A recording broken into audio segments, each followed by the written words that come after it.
Well, now, you might be disappointed that England won't be participating in Euro 2008. I know I am.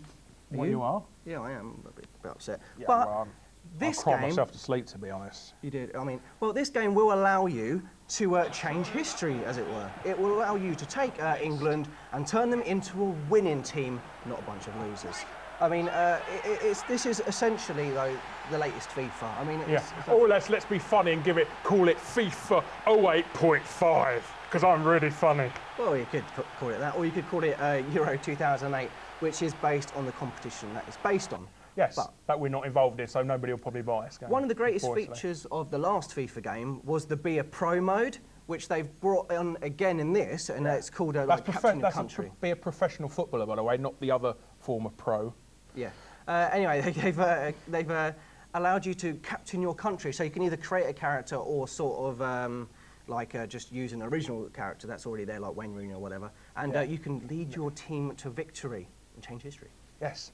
So hello, I'm Clyde Tilsley, and it's my pleasure to welcome you to EA Sports UEFA Euro 2008. Now listen closely, because I'm going to explain how you can represent your country against all the other European nations in a daily competition that we're calling Battle of the Nations.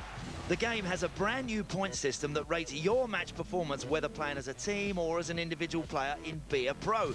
If you're connected to the EA servers, these scores are uploaded and represent yourself and your country in the daily leaderboards. At the end of each day, the gamers and nations in the top finishing positions earn points towards the overall leaderboards in the race to be crowned the champion gamer and nation of UEFA Euro 2008. That's the Be a Pro mode, and it's basically also known as Captain Your Country, and I created my own character called Wes Locke. Wow. Yeah. How did you come up with that original character? I don't know, it just came to me. And my character was a striker, and he also has on the back of his T-shirt, Wes Rules. And my character was awesome. If you take a look there, you can see him right there, number 41, low number, right next to Wayne Rooney. Is that your IQ? Well, it's not my IQ, no, that's my position. And you can watch my absolutely genius footballing skills as I take on this keeper and slot it past him. Look at that, lovely little trick. And then you can do, that's another new feature, by the way, goal celebrations. You get to choose your own goal celebrations, which is excellent. It's and you like doing your Incredible Hulk impression there. Well, yeah, I mean, you can do loads of things like sliding sort of things, punch your fist in the air, put one hand in the air and do a sort of like a Nazi stance. It's lots of fun. But it's always good to score a goal and slot it past and with your name on it. Doing impressions of fascism is always a great idea doing video games, especially World War ones. Well, so basically this version is more focused on Euro 2008, as like we were saying earlier. Rather than FIFA. FIFA. It does cut out, obviously as a result, like all the sort of the national teams, like Liverpool, teams. Manchester United, Chelsea, Watford. Rotherham, Watford, yeah. And you know, it does take away from the game because of that. You know, you lose out all those sort of characters. Yeah. And also, speaking of things they've taken out. Oh, who's that? That's Steve McLaren, the world's greatest football manager. Yeah, apart from they replaced him with his dad in a screen for some reason. But yeah, and you can see some great skills here. You get one of the great things I love about FIFA is the skills you can do. I mean, look at this great skills. Oh, it's fouled there. It's fouled. It's disgusting. Yeah. But one of the biggest thing I was disappointed with was the fact that they took out the Be a Pro mode from the online. It used to be 5-on-5 on the old FIFA game, and on the last FIFA game, and now they've taken it out. Why did you do it? I mean, come on, everybody loved the old Be a Pro mode. Be a Pro was absolutely fantastic. I mean, that's what really rose FIFA 08 over Pro Evolution Soccer. That and the fact they had a decent frame rate. But yeah, that. But well, this one's got a bit of a choppy frame rate at the odd times, especially in replays. Yes. But anyway, I'm going to give this game a 2 out of 5. It's a bit disappointing. I much preferred the last FIFA game. Had all the squad teams, and you know, and it was just better. Especially Be a Pro was online. Yeah, I will say that. I am going to give it a 3 out of 5. Like I said, it's EA are just making, instead of making a yearly game now, they're making a 6-monthly game, a bi-yearly game. Yeah. And basically it's a cut-down version of FIFA. You might as well go out and buy FIFA. It's probably a bit in the bargain bins right now. Anyway, we're going to go to the break, so make sure you check us back, because we've got Dark Sector coming up, and what's the other game? We have got Beautiful Katamari. Oh, so have a watch out for these lovely adverts. There might be something you wish to purchase in the next few days. So hope night, and we're back in a few. Hello, and welcome back from the break. La la la la la la la la la la la la la la la. So what does that remind you of? Someone that needs to be in a home.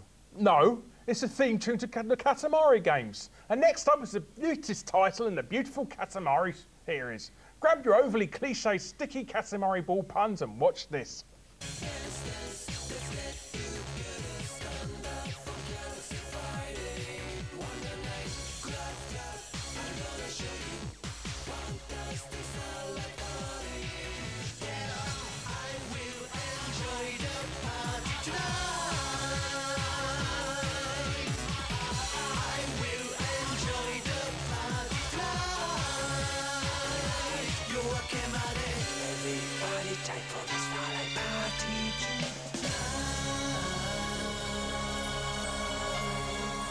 So we're back with Katamari Damacy 4 for the Xbox 360. And what a game it is. A high definition version of the last few games, really. Well, yeah, so you can actually see, it's actually quite wacky again. I love this sort of like, menu sort of screen where you fly around. It's better than a normal text-based menu where you just fly around in space. Next level. Go into space casinos and disco floors going, oh my goodness, why is there a space disco in space? And flying around with your big hammer-shaped head. Yes. Yeah, it's lots of fun. Yes, because beautiful colours. In this game, it's the King of the Cosmos has decided to play tennis on some alien planet and smashed the ball so hard he's actually created a rift, a black hole. Big black hole, and that's sucking up all the planet, and then it takes it away. Yes. It breaks it all up. And once again, he's asked the people of planet Earth if they don't mind giving up their stuff to make new planets. Yeah, he sends the prince off to go around with a big, large, sticky ball to collect all the stuff that he can get from Earth. So basically, he's a little thief who goes around stealing all the stuff from Earth to create new planets. Yeah, I don't mind you nicking my cookies and bits of paper clips and stuff like that, but, you know, you start kidnapping my family to turn them into planetary systems, you know, I've got to, you know, that Bit is... of a problem. Yeah, I'm going to stop. We're going to have to do something about that. But, I mean, it's lots of fun. It's wacky. It's Japanese. I shouldn't say wacky and Japanese in the same sentence. Well, you should do, because it actually becomes second in our top 10 wacky Japanese games, isn't it? Some people don't like it. But it's one of those sort of fun, quirky games that, you know, you don't get very often apart from the Land of the Rising. No, you wouldn't, no. It is very different. I would say it's more of the same, but if you've never played a Katamari game before in your life, first of all, you shouldn't really consider yourself a gamer because you're mad. But if you have never played it before, you really should play the at this because it's absolutely... It is. It's just sort of one of those weird games that you have to play, like Loco Roco or, you know, or Patter Patter Patter Patter Patter. It does get it does get really addictive. It does, yeah. You keep playing it. I mean, the fact is, the levels are, well, they're slightly samey. But you go around and you pick all the little pieces up, so whether it's like sweets or people eventually, or in the end you end up picking up, like, you know, half the planet. Yeah, half the planet. You go around picking up countries and continents, and then you just end up blowing it all up and turning it into stuff. Because I'm sure people on Earth don't mind, do they, really? No, they don't. I mean, we've got more important issues. But there are some new additions to this game. You can actually play this game online this time round, either co-op or as adversarial.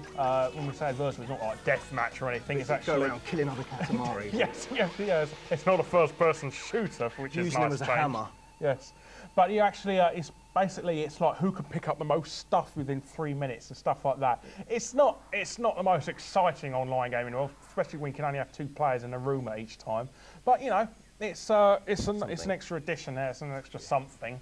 Well, I'm going to give it a lovely score of 2 out of 5. I mean, that is really mean. Well, I love the original Katamari, and I love and I love the second one. The PSP one wasn't great, but 361's all right. Yes. Well, I actually really like it. It is actually a fantastic game, and I'm going to give it a Hadouken! 4 out of 5. Wow, that's nice and generous. It is a really, really good game. If you've never played it before, you will love it. If you've played it, if you have played the other ones, and if you've got the ones, you know, you might have to think about it, unless you're a good fan of it.